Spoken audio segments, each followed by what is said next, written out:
Today we are going to discuss some unique properties of water कि fresh water की क्या अहमियत है या इन जनरल वाटर की हमारी अर्थ पर क्या सिग्निफिकेंस है, क्या रोल है वाटर का और ऐसा क्या है वाटर मॉलिक्यूल्स में कि वो इम्पोर्टेंट है।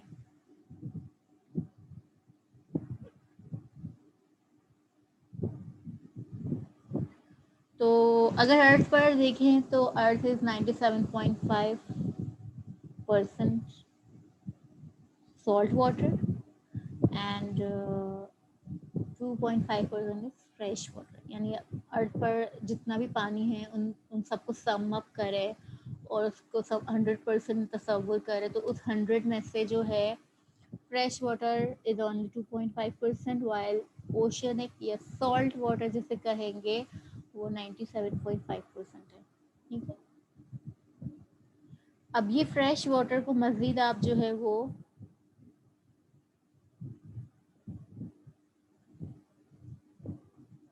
देखें तो 100% से अज्यूम करें तो उसका 79% आपका आइस केव्स और ग्लेशियर्स में है, सॉलिड फॉर्म में है, जमा हुआ है, आइस फॉर्म में है।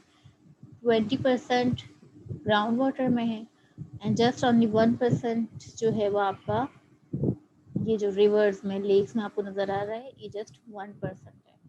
इस 2.5 में से भी मज़ीद डिवीजन हमने कर ली है। इस 2.5 का 100 में से 79 जमा हुआ है, अनअवेलेबल है, बाकी 20 ज़मीन के अंदर है और बाकी जो 1% है वो आपका इधर आ जाता है लेक्स में, रिवर्स में। ठीक है, अब उस 1% को मज़ीद यहाँ पर जो है वो डिवाइड किया गया है, डिवीजन की गई है आसानी के लिए। तो लेक्स में आपका 52% है, झीलें ज़्यादा है। ठीक है, इसके बाद आपका जो है वो रिवर्स में देखें कितना कम परसेंटेज है। दुनिया में जितने भी दरिया है बस वो यही है, ग्रीन लाइन डिनोट करती है पानी, दरिया के पानी को जो अर्थ पर मौजूद है। इसके अलावा वाटर इन सॉइल जो सॉइल के अंदर है वो 38% है, यानी रिवर से ज़्यादा तो पानी सॉइल के अंदर है।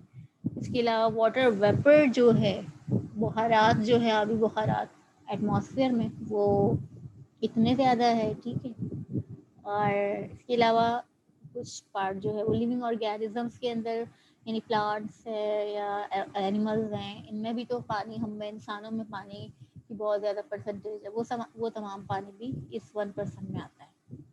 तो आप अंदाज़ा लगा सकते हैं कि जो पीने का पानी है इस्तेमाल के काबिल है या इरिगेशन के लिए जो यूज़ हो रहा है वो कितना कम है आपके पास। Drinking water, irrigation water, cooking purpose के लिए जो पानी यूज़ हो रहा है वो कितना कम है।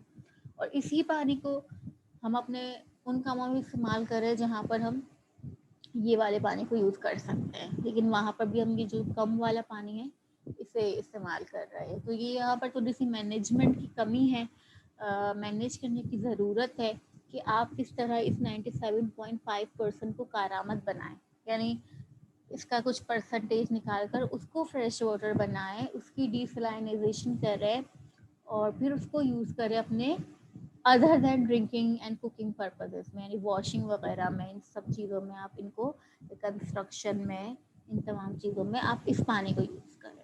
हमने सारा का सारा जितना भी काम है हमने वो इसी से ही कर रहे हैं, हम इस परसेंटेज से कर रहे हैं। और इसमें भी आप यहाँ आ जाए, ये भी छोड़ दें, ये भी छोड़ दें, दिस वन इसमें से कर रहे हैं, इसको भी छोड़ दें, इसमें आ जाए, ये इसमें से आप ये तमाम काम कर रहे हैं और ये रिवर्स इसमें से कर रहे हैं। तो आपने ये नहीं करना, आपने इधर जाना है और इस पानी को यूटिलाइज करना है, इस पानी को जो है वो अपने डिफरेंट पर्पसेस में यूज़ करना है।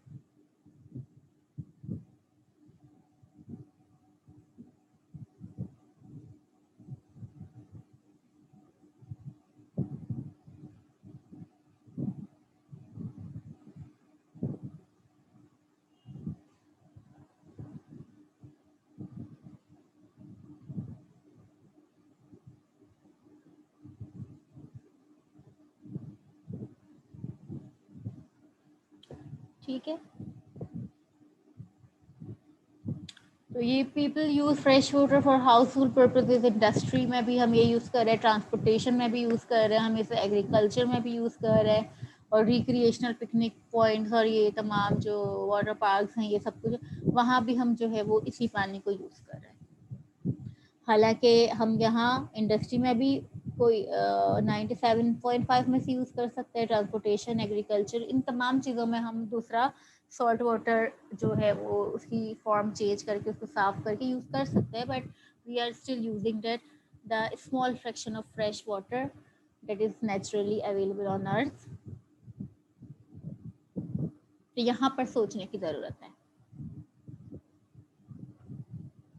ठीक है, ocean water covers about 75% of the earth is water, ये आपको बचपन से बात पता है। 97% आपका फ्रेश वाटर है एंड 3% जो है आपका फ्रेश वाटर सॉल्ट वाटर है, और ये फ्रेश वाटर है। और ठीक है, ये बात हमें पता है। Only 1% of fresh water can be use, जो कि आपका दरियाओं में और झीलों में मौजूद है, वही आप यूज़ कर सकते हैं।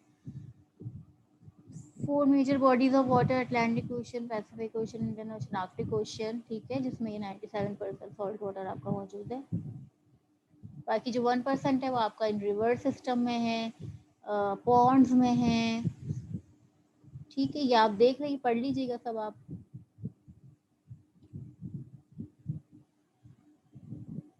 ट्राइब्यूटरीज वो छोटे छोटे जो रिवर्स के चैनल होते हैं जो मेन रिवर में आके गिर रहे होते हैं, ट्राइब्यूटरीज कहलाती हैं।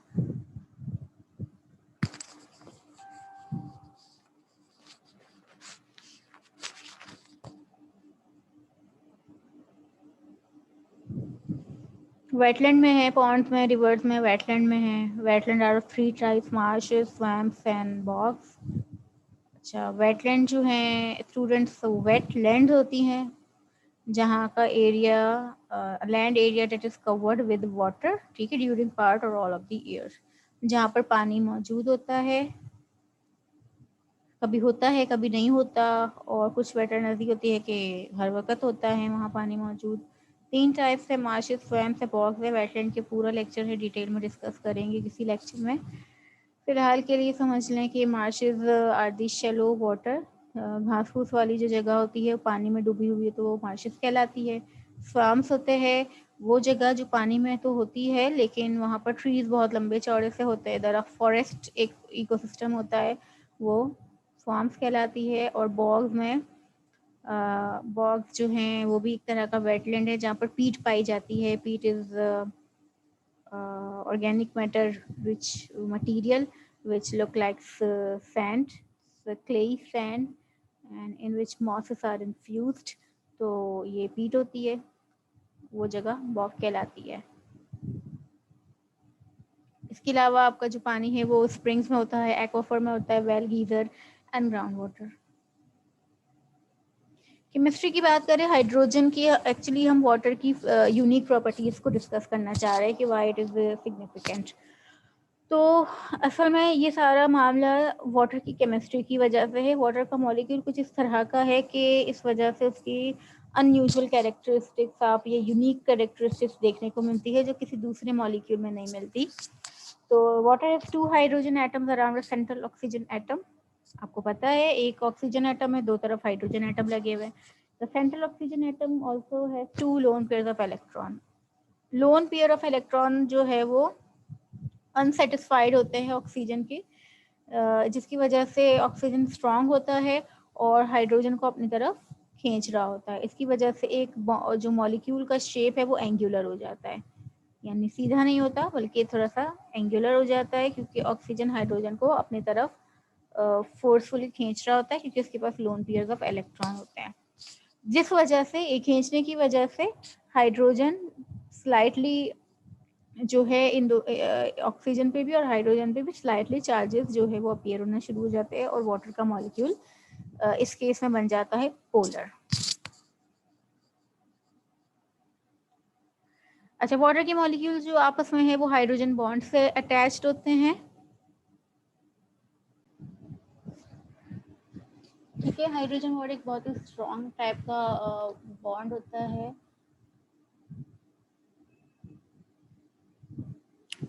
जो कि आपके एक रोल प्ले करता है वाटर की जो यूनिक प्रॉपर्टीज़ है उसमें। तो there are certain physical properties of water, उसको देख लेते हैं।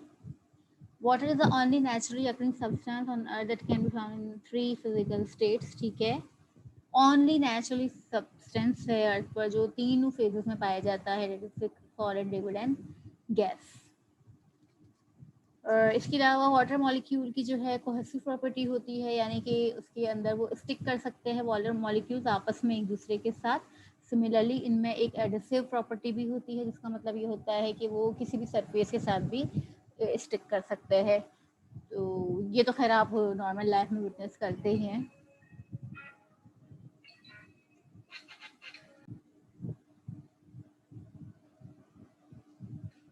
तो पानी जो है वो अपने आप एक दूसरे के साथ भी मॉलिक्यूल स्टिक होते हैं, इसी तरह वो अगर किसी सरफेस से लग जाएं तो वहाँ पर भी वो स्टिक हो जाते हैं। इसके अलावा इसकी अनदर फिजिकल प्रॉपर्टी है कि पानी जो है 0 डिग्री सेल्सियस पर फ्रीज हो जाता है सी लेवल पर, and it boils at 100 degree Celsius and after that it becomes water vapour. Density इसकी 1 ग्राम पर क्यूबिक सेंटीमीटर होती है एट 4 डिग्री सेल्सियस पर, और जो है 0.9 तक चली जाती है 100 डिग्री सेल्सियस पर। इसी तरह वेट इसका 1 किलोग्राम है पर क्यूबिक मीटर, और 993 इट्स एट 100 डिग्री। ये सर्टेन फिजिकल प्रॉपर्टीज है, इनको लिख लें, आप देख लें। अच्छा, in its pure form water does not conduct electricity. ठीक है, H2O का molecule in its pure form will never conduct electricity, उसमें से बिजली नहीं गुजर सकती। However it can conduct water, it can conduct electricity when water has some dissolved substance in it। ठीक है, जब उसके अंदर कुछ impurities आ जाएं उसके बाद जो है वो जो पानी है वो बिजली गुजर सकती है, उसमें से इलेक्ट्रिसिटी कंडक्ट हो सकती है। अच्छा, इसके अलावा water is the best solvent out of all liquid, it can dissolve more substance than the rest. ये बेतहाशा जो है वो सॉल्वेंट्स सब्सटेंस को डिजोल्व कर सकता है। यूनिवर्सल सॉल्वेंट है, बचपन से पढ़ते आ रहे हैं बात आप। यूनिक प्रॉपर्टीज क्या है वाटर की, कि water has a high specific heat, मतलब कि इस तरह समझ लें कि पानी का टेम्परेचर चेंज करने के लिए आपको बहुत ज़्यादा हीट देनी पड़ती, फ़ौरन नहीं होता, दूसरे मटेरियल्स फ़ौरन हो जाते हैं। पानी का टेम्परेचर चेंज करने के लिए आपको उसे बहुत हीट देनी पड़ेगी, तब जाके इसका 1 डिग्री सेल्सियस बढ़ेगा। ठीक है, दैट इज़ वेरी गुड, क्योंकि आपके पास जितने भी समंदर हैं, जितने भी फ्रेश वाटर बॉडीज़ हैं, उसमें क्या होगा कि सूरज की रोशनी पड़ेगी, हीट पड़ेगी, पानी के अलावा कुछ और होता तो फ़ौरन ही हीटअप हो जाता, सही है, फ़ौरन ही बॉयल होना शुरू हो जाता और फ़ौरन ही भाप बन के ख़त्म हो जाता। लेकिन चूँकि ये पानी है, पानी की यूनिक प्रॉपर्टी है, और इसे अल्लाह ताला ने खुद ही डिज़ाइन किया है कि पानी को इस काबिल बनाया है कि वो बहुत सारी हीट को अपने अंदर एब्जॉर्ब कर सके और देर में उसका टेम्परेचर बढ़े, ताकि माहौल भी ठंडा रहे और उस पानी के अंदर रहने वाली ऑर्गेनिजम्स भी सुकून से रह सकें। एब्जॉर्प्शन ऑफ इंफ्रारेड रेडिएशन, ठीक है, पानी बहुत ज़्यादा जो है इंफ्रारेड रेडिएशन जो आसमान से आ रही है उसको एब्जॉर्ब करने की सलाहियत रखता है। मेल्टिंग एंड बॉइलिंग पॉइंट इनके बहुत हाई है, तो बड़ी आसानी से मेल्ट नहीं होता और बड़ी आसानी से बॉयल नहीं होता। अगर 100 डिग्री पे जाके स्टूडेंट्स ये बॉयल होता है, मतलब बहुत ज़्यादा टेम्परेचर देना पड़ता है तब जाके बॉयल होना शुरू होता है। अगर ऐसा ना होता तो क्या होता, थोड़ा सा ही टेम्परेचर इसको माहौल में मिलता और ये फ़ौरन बॉयल हो जाता और फ़ौरन ये वेपर बन जाता, ठीक है, और भाप बन के उड़ जाता। ऐसा नहीं है, बहुत देर में ये सारे प्रोसेस होते हैं क्योंकि इनका it has high specific heat. Similarly heat of vaporisation, यानी पानी लिक्विड से वेपर बनने के लिए भी इसको बहुत ज़्यादा हीट रिक्वायर होती है, बहुत ज़्यादा टेम्परेचर देना पड़ता है। तो heat of vaporisation for water is 4065 kilo joule per mole है। इतनी ज़्यादा हीट ऑफ वेपराइजेशन रिक्वायर्ड होती है एक मोल को जो है वो वाटर के लिक्विड को वेपराइज होने में। इसकी एक बहुत ही जो है अनयूजुअल प्रॉपर्टी या यूनिक प्रॉपर्टी कह लें वो है another unusual property of water is that it's solid phase ice less dense then liquid phase, यानी इसका जो आइस है वो पानी से ज़्यादा हल्की होती है, ठीक है। मतलब पानी भारी होता है और बर्फ हल्की होती है, दैट इज वाई जो बर्फ है वो फ्लोट करती है पानी की सरफेस के ऊपर। तो ये एक कुदरत का बहुत ही शानदार निज़ाम है, ज़बरदस्त निज़ाम है स्टूडेंट्स, कि जो है अल्लाह ताला ने ये किया हुआ है कि पानी को भारी रखा है और बर्फ़ को हल्का बनाया है।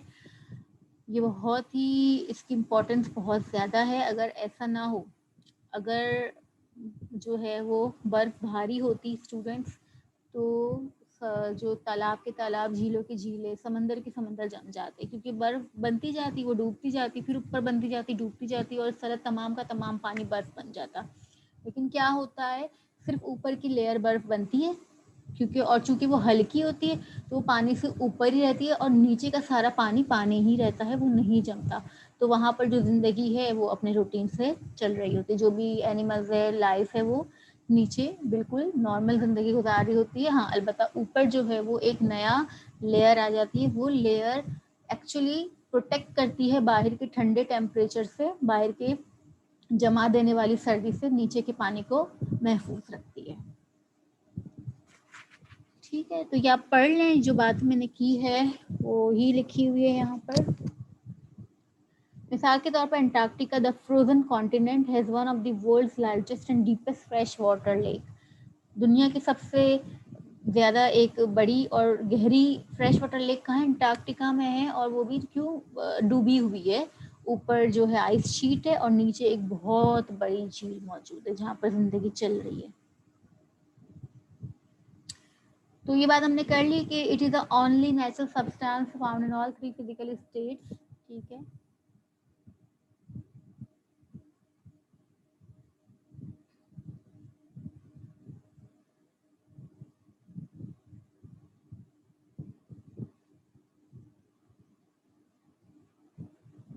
हर फेज की अपनी इंपॉर्टेंस है, हमें बर्फ भी चाहिए, हमें पानी भी चाहिए, और हमें वाटर वेपर भी चाहिए। पानी अगर लिक्विड में रहता हमेशा और गैस ना बनता तो बारिशें ना होती, ठीक है। इसी तरह पानी अगर गैस में ही रहता तो हमें पीने के लिए लिक्विड फॉर्म में चाहिए, वो ना होता। हैबिटाट के लिए लिक्विड फॉर्म में चाहिए, वो ना होता। इसी तरह अगर पानी सिर्फ आइस फॉर्म में होता तो भी हमारे काम का नहीं था। और इसी तरह अगर पानी लिक्विड ही रहता और आइस ना बनता तो अभी हमने जो बात की थी कि प्रोटेक्शन नहीं हो पाती। आइस जो है वो प्रोटेक्ट करती है अंदर की झील को, अंदर की रिवर को ऊपर की एटमॉस्फेयर से। तो मतलब तीनों फेजेस की, तीनों स्टेट्स की बहुत इंपॉर्टेंस है, तीनों ज़रूरी है। कोई एक भी नहीं होती तो दुनिया जो अभी है वो वैसी नहीं होती, या शायद होती ही नहीं। तो तीनों चीज़ें बहुत इंपॉर्टेंट है, तीनों states are equally important.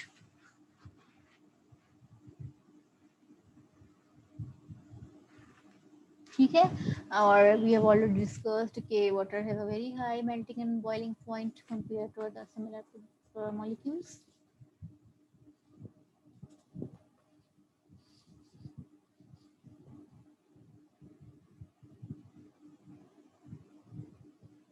It is called universal solvent, ये भी हमने डिस्कस कर ली बात।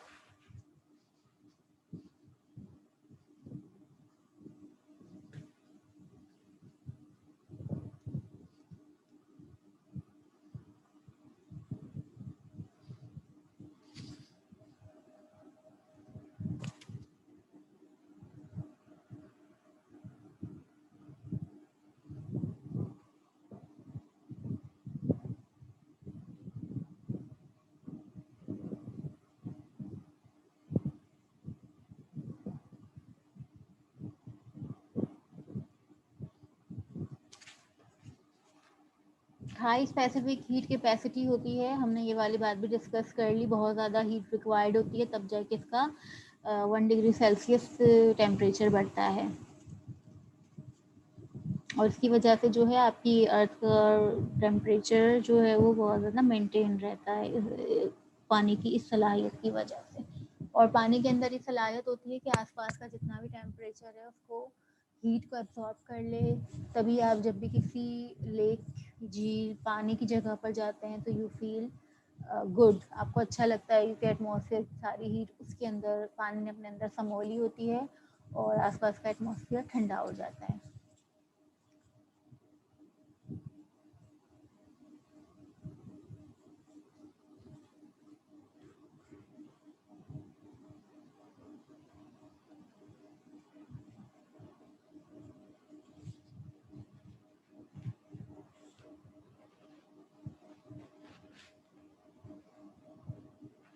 सरफेस टेंशन का भी आपको पता होगा कि पानी की अपनी एक सलाहियत होती है कि वो अपने उनकी वाटर मॉलिक्यूल में एक टेंशन क्रिएट कर लेता है at the surface, that is called surface tension, और उसकी वजह से वो बहुत सारी चीज़ों को रिटेन कर रखता है।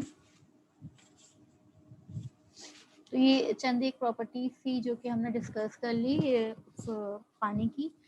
हमें पता होनी चाहिए कि फ्रेश वाटर की या वाटर की क्या सिग्निफिकेंस है।